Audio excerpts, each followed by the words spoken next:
Welcome to this video on subnet masks. We'll explore how networks are divided and how individual hosts are identified within those networks. Understanding subnet masks is fundamental to networking, so let's begin our journey. A subnet mask is a 32-bit number that serves a crucial purpose in networking. It divides an IP address into two distinct parts, the network portion and the host portion. The primary function of a subnet mask is to identify which part of an IP address belongs to the network and which part identifies individual hosts on that network. Subnet masks can be represented in three different formats. The first is dotted decimal notation, the most common format, where each octet ranges from 0 to 255. An example is 255.255.255.0. The second format is CIDR notation, which uses a forward slash followed by a number, like /24, indicating the number of bits used for the network portion. The third format is binary, where network bits are represented as 1 and host bits as 0. Let's look at a practical example using a Class C network. Consider the IP address 192.168.1.100 with a subnet mask of 255.2, 55.2, 55.0. When we apply this subnet mask, the network portion becomes 192.168.1.0, and the host portion is identified as 100. This tells us that the device belongs to the 192.168.1.0 network. Here are some commonly used subnet masks and their characteristics. A /24 or 255.2, 55.2, 55.0 allows for 254 available hosts.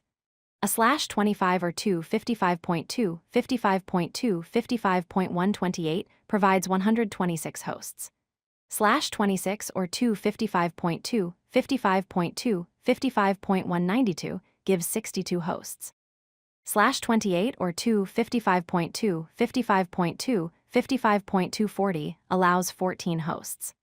Finally, /30 or 255.2, 55.2, 55.252 is used for point-to-point connections with just 2 hosts. Subnet masks serve multiple important functions. First, network identification. They determine which devices belong to the same local network, allowing devices to communicate directly. Second, routing decisions. They help routers decide whether traffic should stay local or be forwarded to another network. Third, network subnetting. They allow the division of large networks into smaller, more manageable subnets. Fourth, network segmentation. They create separate address spaces for improved security and performance across different departments or functions.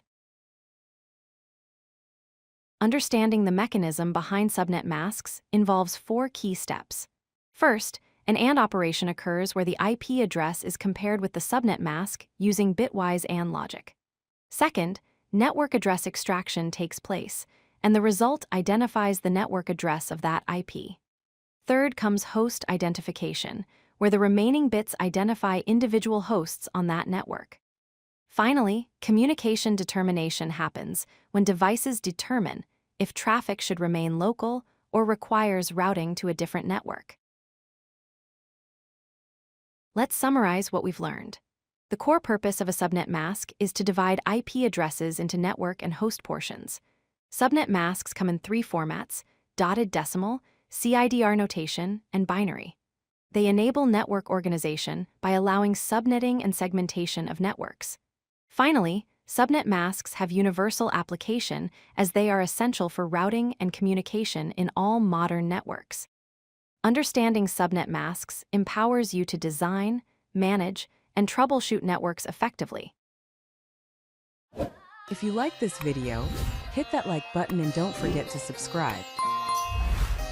Visit codelucky.com for more such useful content.